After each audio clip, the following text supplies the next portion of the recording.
Do you know who's behind your email? What do they fund?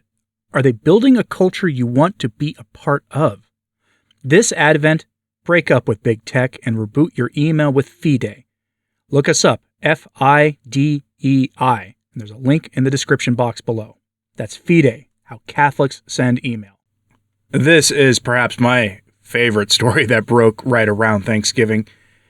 An American modernist bishop wants to repeat the mistakes of the past by moving the operations of Vatican City out of Vatican City, probably turning the Holy See into a glorified museum in the process, and all because the Vatican is just too Catholic. Now, he doesn't say it's too Catholic, but that's pretty obvious to deduce by his statements. This bishop gave an interview to a local TV station in his diocese, which means his scandal was public in nature, and probably wasn't going a long way to soothing the nerves of Catholics in his diocese who are increasingly fed up with the direction the church is headed. Let's check our story out here. Headline from Our Sunday Visitor. Archbishop Coyne proposes relocating the Vatican, ordaining women deacons in candid interview. The interview was broadcast on television. Because of copyright reasons, I can't just show you the clips of what he said.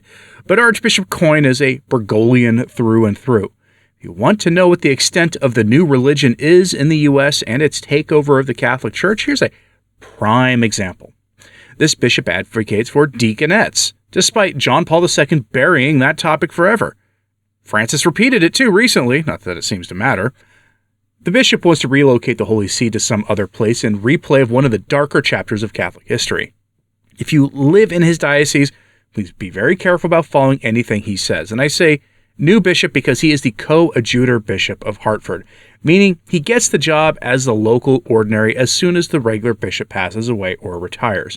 There will be no review, no ceremony from Rome, nothing. He's guaranteed the job, unless of course a new pope comes in and gives him the Strickland treatment. From the article, quote, in a revealing conversation, coadjutor Bishop Archbishop Christopher J. Coyne of Hartford spoke about working as a bartender, his hopes for the Catholic Church in Hartford, women's ordination to the diaconate, and moving the Vatican. The interview was conducted by WTNH News 8 correspondent Dennis House, was released November 20th. On October 9th, at a massive welcome, Archbishop Coyne officially assumed his role as coadjutor of the Connecticut Archdiocese, along with Archbishop Leonard P. Blair, 74, who has been Hartford's shepherd since 2013. When asked about his goals for the Archdiocese of Hartford, the bishop emphasized the need for evangelization. People don't come to our church, the Archbishop said. They just don't walk through the doors. Acknowledging the shift in the church's role in society, he said, in fact, most people are walking out of our doors. Concerned by the reality of dwindling church attendance, Archbishop Coyne highlighted the departure of many Catholics to other church communities, particularly megachurches, addressing the sensitive issue of church closures. Archbishop Coyne acknowledged the necessity for future closures. This always comes from them, folks, remember. Complacency, said the Archbishop, and diminishing numbers in congregations have made such closures necessary. Likening the churches to empty homes no longer inhabited by families, he asks, do we really need this family home? He emphasized the need for realistic decisions regarding maintaining church buildings, rectories, schools, and parish halls. Reflecting on the decline in excitement for institutionalized religions, Archbishop Coyne acknowledged the broader societal shift away from institutional churches and the increasing trend of spiritual but not religious affiliations among people. End quote. I laugh when reading it because, again, they're just so brazen and tone-deaf. Look, recognizing the need for greater evangelization is fine and it's laudable, but this talk from Bergoglians always results in parish closures, the development of community-destroying parish clusters, and in general, a total disregard for the needs of the laity in face of declining revenue. At the core of this is money, folks. Remember, fewer people going to Mass means smaller donations collected at the weekly offering, which means parishes receive less money, and the diocese then receives less money through the bishop's appeal and the diocesan tax levied on individual parishes. And yes, there is a Vatican tax leveled on dioceses as well. And know something here. The root cause of fewer people going to Mass is never addressed here. He never one time says that people feel like they're getting something closer to the gospel outside of the typical Catholic parish now from some heretical schismatic group. And he won't admit that the reason for that is the overt secularism preached and practiced by the hierarchy of the church and the trickling down effect that has had in the local parish. Case in point, 2020. The church did nothing to resist the telling everybody in the world to not go to Mass, okay?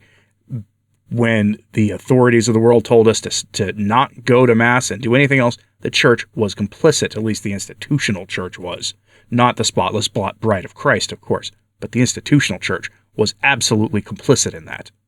And that has led to fewer people going to Mass. The statistics are out there. There's been a dramatic drop-off in some places of as much as 40% since before 2020 of Mass attendance.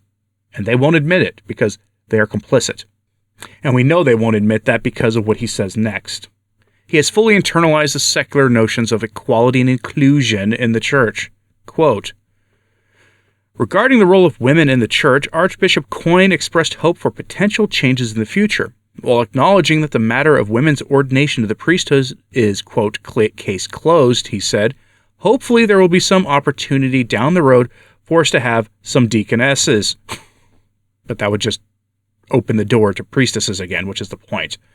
When asked what he would tell Pope Francis about the church if given the opportunity, Archbishop Coyne proposed the idea of relocating the Vatican out of Rome to break away from entrenched Roman traditions. Describing the culture of Rome as inborn, the Archbishop expressed his desire to start over with a different bureaucracy. According to the Archbishop, a move would offer a fresh start for the church's administrative functions. End quote. What a profoundly stupid suggestion. Aside from the absolute cost of moving administrative functions out of Rome, the consequences of such a move would be catastrophic. But it would be positive for one thing. It would be an admission of something.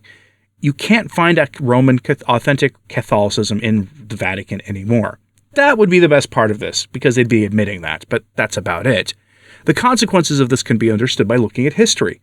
The church already tried this once in the 14th century. At that time, Rome wasn't exactly a safe place to be, with internal divisions resulting in a tumultuous environment that undermined the ability of the church to operate effectively or safely. This was at the time of the Papal States, which makes this most curious since the popes of that time could have used just raw political power to solve their problems, but for whatever reason they chose not to. Instead, they chose to move to Avignon, which was the launch of the Avignon papacy, which was a several-decade period where 6 consecutive popes ran the church from France. The consequences of that move were pretty obvious. It was one of the direct causes of the so-called Reformation, for one, but it was also corruption in the hierarchy, which got worse, reflecting the political problems among the nobility of the day. Whatever the nobles were doing, now the prelates were doing. The church became more susceptible to the problems of the day, and the authentic reform of the hierarchy began when they returned to Rome. The same problem would dominate the church today if France were to take that bishop's really, really dumb idea and move forward with it. If Francis moved the functions of governing the church to, say, Geneva, and ran the church out of an otherwise nice but still modern-looking business or government building somewhere, the consequences would be obvious. The secularization we see going on in the church right now would ramp up dramatically, separating ourselves from our history, our buildings, the monuments of the faith, the tombs of the saints, all the rest. These are constant reminders of what the church's real mission is, and it would be catastrophic. If you think things are secularized now, then you'd be in for a rude awakening if this were to happen. But here's the thing: Bergoglians they're not really known for thinking too hard about the consequences of their proposals or their actions. If they did, the bishop wouldn't give voice for the desire for deaconettes either. Someone should remind this bishop that Francis closed the door on deaconettes himself, unless he understood the issue the way I've been saying that it's going to be resolved. Not through an act by a pope at first, but through decentralization of the hierarchy, like the German bishops in the Synod of Sin have been pushing for, despite Francis issuing that letter I covered a couple days ago in a live stream. They've been pushing for this, where the laity will have major voice in defining and enforcing doctrine in the church. That's the mechanism for achieving deaconettes. And one way to get there is to put the church administrative functions in a secular environment, the way this bishop is advocating for. After all, the modernists treat the church like a glorified non-governmental organization or non-profit organization as it is. At least they're now open to just abandoning our monuments and properties and turning them into museums, and running the church out of some brutalist banal building somewhere outside of Rome, probably in Geneva. What do you think about this? If you want to read more about the Avignon papacy, I have a link to a quick summary article about it in today's show notes at returntotradition.org. If you've read up on the Avignon papacy, and if you have a book recommendation about it, please put it in the comments, please. Don't put links to a book or anything, just put a name of a book. People can find it. Viewers of this channel always have great book recommendations and other insights to offer, so check the comments. For me, I am not surprised that Bergoglian bishops would absolutely be advocating for changing the church because it's too hidebound in Roman tradition. By Roman, he clearly means Tridentine, meaning the influence of the Council of Trent, which looms too large over the Vatican and all of its Catholic monuments. You can't force the new religion on people effectively with Catholic symbols still hanging around the governing centers of the church. But this bishop won't be successful. Remember, Christ has promised us that the church will persist until the end of the age, but that won't stop the modernists from trying. So, let me know what your thoughts are in the comments, please. Hit like and subscribe if you haven't. It does help. So to sharing this on social media, that helps a lot too. As always, pray for the church. I'm Anthony Stine. Ave Maria.